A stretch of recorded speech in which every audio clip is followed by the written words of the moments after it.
Welcome back, ladies and gentlemen, to the Friday Podcast, TV show and or movie review.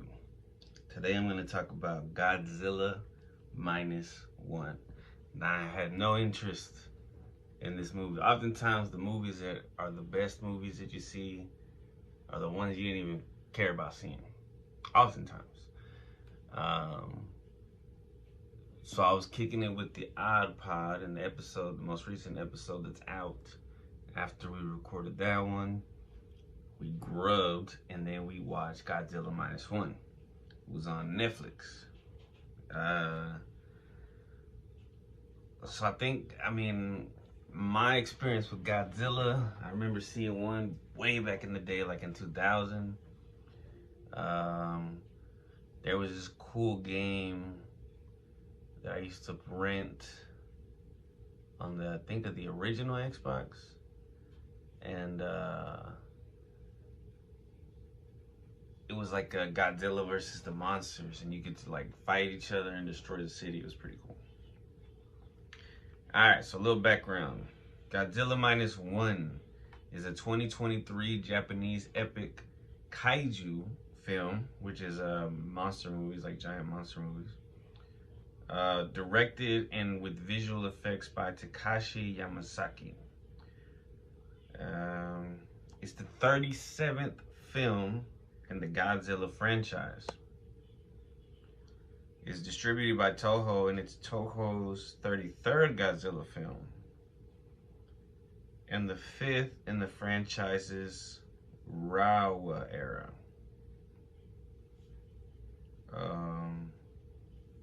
Which I don't know what that means. We should look that up. The Reiwa era, which is 2016 to present. In December 2014, Toho announced plans for a new Godzilla film of its own for a 2016 release. The film is Toho's reboot of the Godzilla franchise, and after Legendary's Pictures reboot in 2014. The film is co-directed by Hideaki Anno and Shinji Higuchi, both of whom collaborate on the anime Neon Genesis Evangelion. So the first one was Shin Godzilla. And then in 2016, they did a trilogy of anime Godzilla films. They were on Netflix, except in Japan, where they were given theatrical release. Let's see. In January of 18, Toho announced its plans to invest 15 billion yen for the next 3 years, beginning in 19, to produce content with Hollywood and Chinese studios who have licensed Toho's properties, such as Godzilla, Your Name, and Pokemon.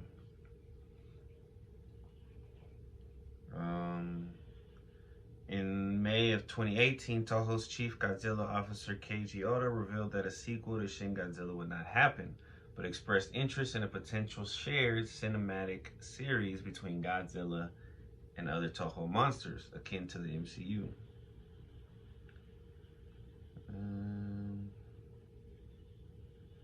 So Toho Godzilla. So on November 3rd, 2022, during the franchise's 60th anniversary, known as Godzilla Day, Toho announced plans to release a new live-action Godzilla film, which is Godzilla Minus One.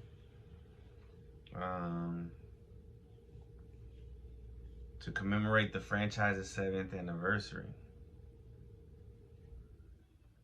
According to Collider, Minus One became the most commercially successful Japanese film in the series and helped the Godzilla series become more popular than ever.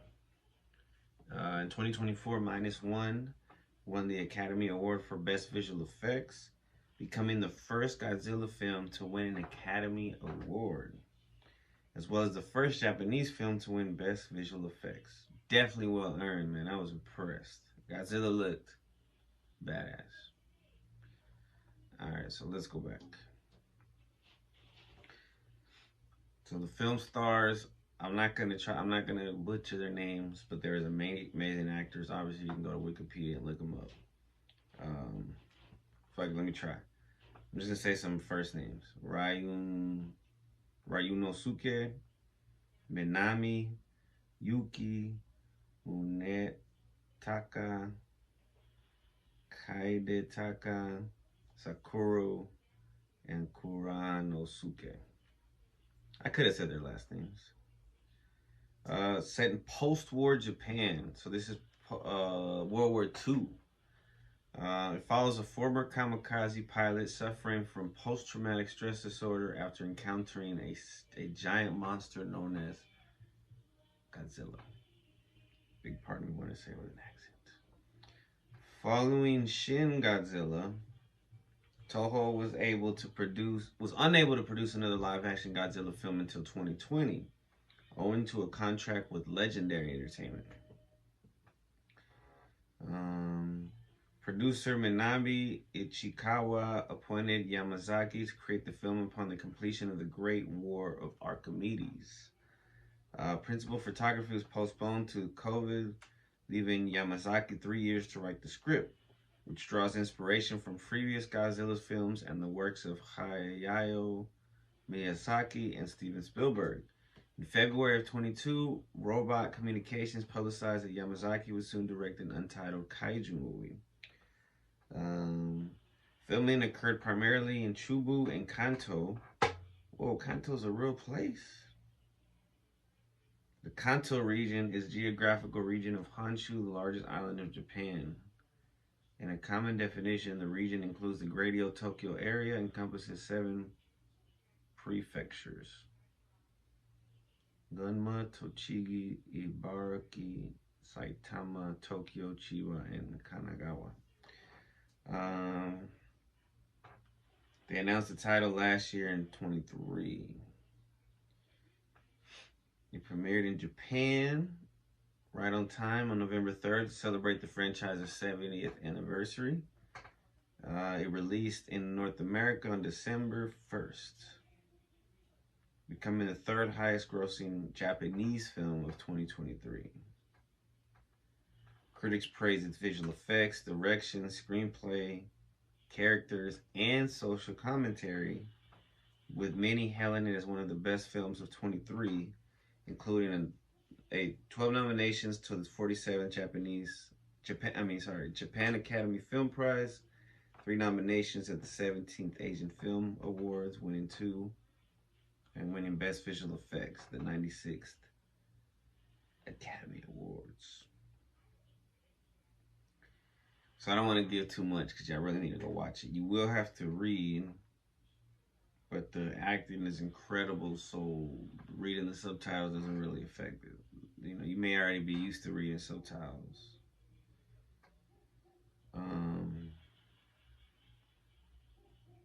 It was interesting. It was like surprising. You didn't know what was gonna happen. It was you feel good at the end, like a good movie should make you feel, despite the high costs of the events that happened in the movie.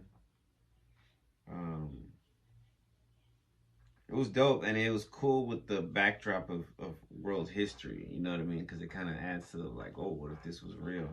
And because obviously, you know, most of us know that Godzilla is supposed to be like an off creation of the atomic bombs.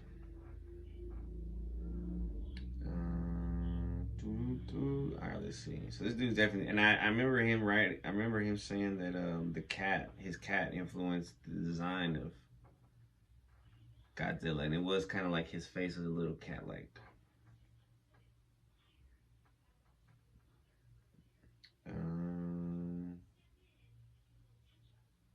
So the design of Godzilla, according to this, the design for Godzilla -1 is a variation of the one in Godzilla the Ride.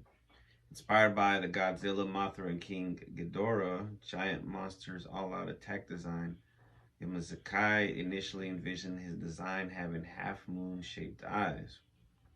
But modeling head Kosuke Taguchi gave it almond-shaped eyes instead. with the final design having golden almond-shaped eyes. Um, so Yamazaki also elaborated that since the crew created this Godzilla in digital form, it allowed for much more detail than was possible with any type of handcrafted version. So we're able to increase the resolution of the scales and make them feel really, really sharp and give this aggressive texture. And in terms of the bottom of half of Godzilla, we make it feel very heavy and dense in a way that made the viewer feel like this mountain and triangular silhouette was moving through space. They try to make this Godzilla the most horrifying version yet. The crew designed Godzilla to be ferocious, violent, dynamic, with the static, godlike aspect. Its dorsal fins were made more spiky and ferocious than the incarnation in Godzilla the Ride, as if its regenerative energy had become disorderly. Yamazaki stated that the team also tried to make Godzilla the deadliest in history, adding that it's discerning today, experiencing the freshness and fear felt by audiences at the time. Yeah, they did make it feel like a new thing.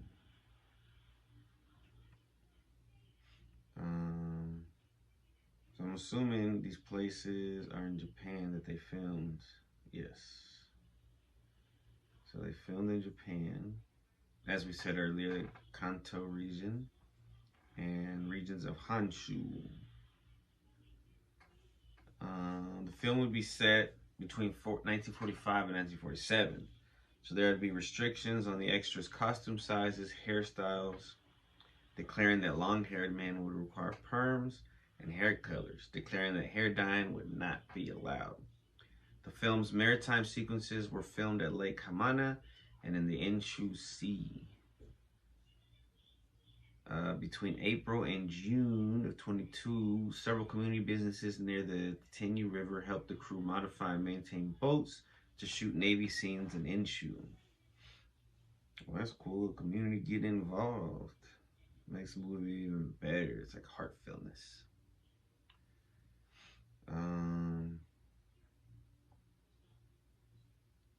8 months were spent on creating the visual effects. Wow. A TV Shinshu special about Yamazaki released in 23 indicated that the team began creating the effects for the film in July of 22.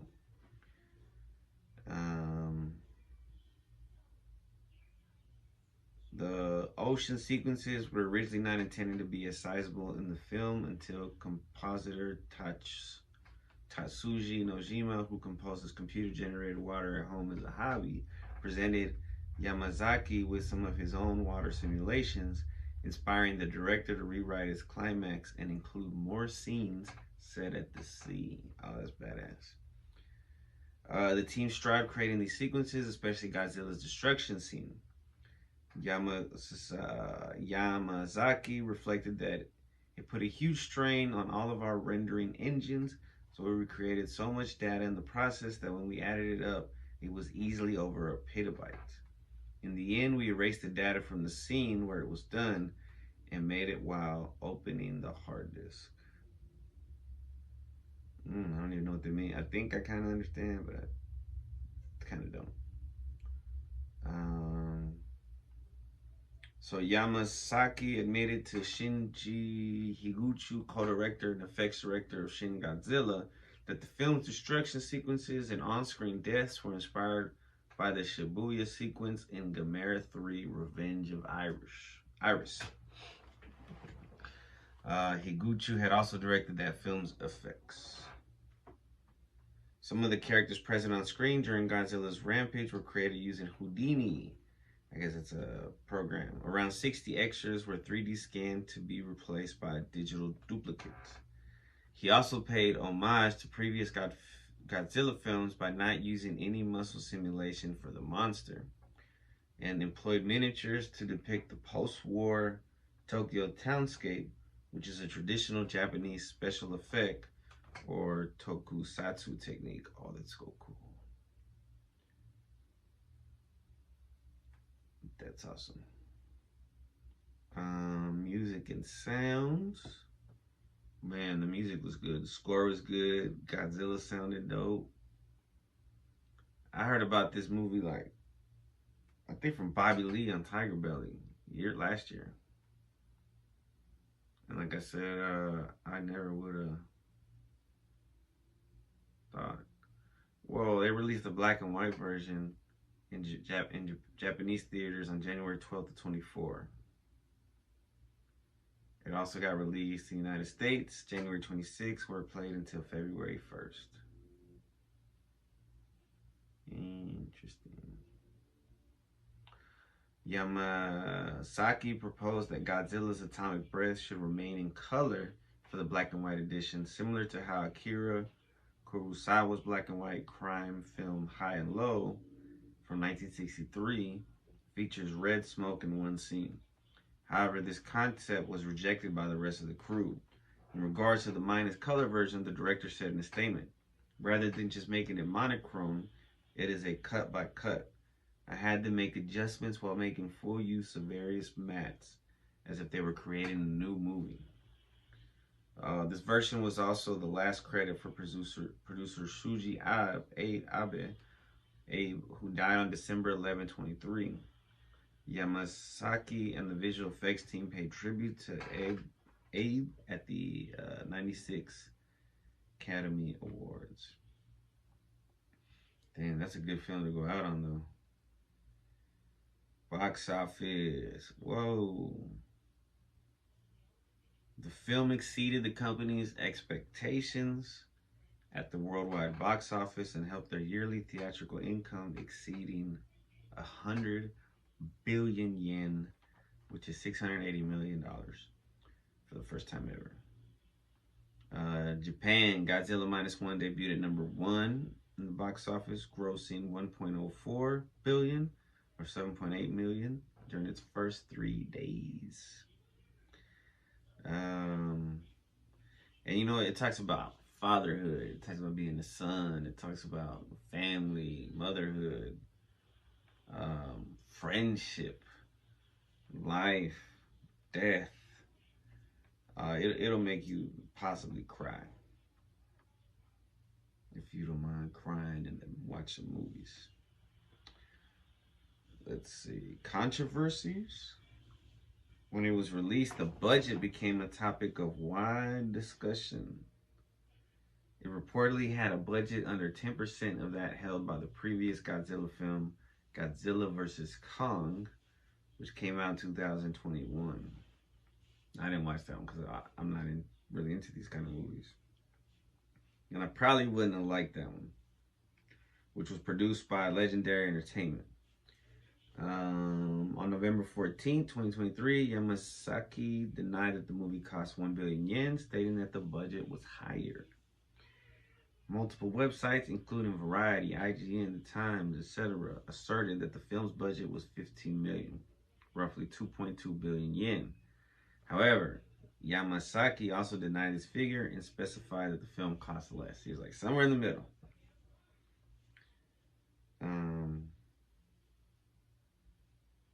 Yamasaki has refused to divulge the film's actual budget figure out of fear that everyone's going to want me to make a movie for that number.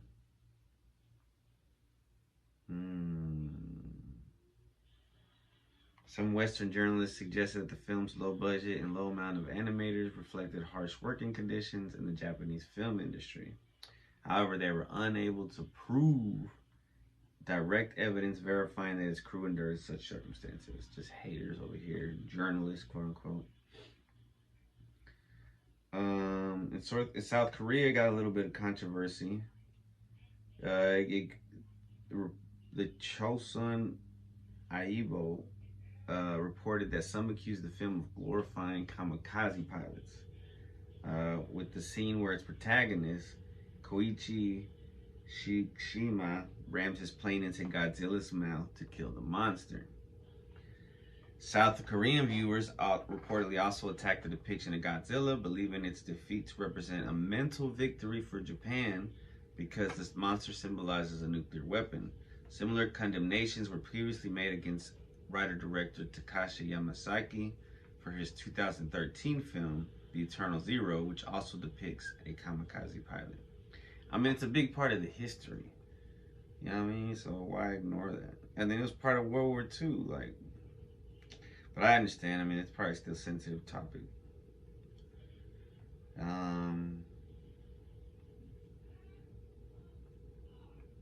As a tribute to Godzilla Minus One, director Adam Wingard and visual effects supervisor Alessandro Angara recreated a shot of the ground bursting beneath Godzilla's foot for the Rome sequence in Godzilla Kong: The New Empire.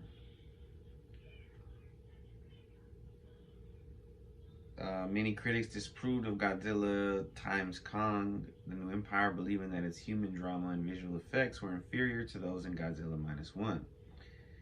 Regardless, the positive word of mouth Yamasaki's movie generated is believed to have helped Godzilla Kong achieve several box office milestones, including becoming the second highest grossing film of 2024.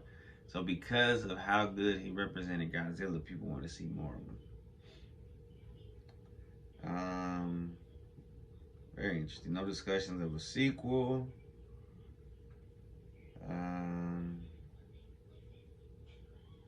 And if he did one, he would want them to go to the sea once again.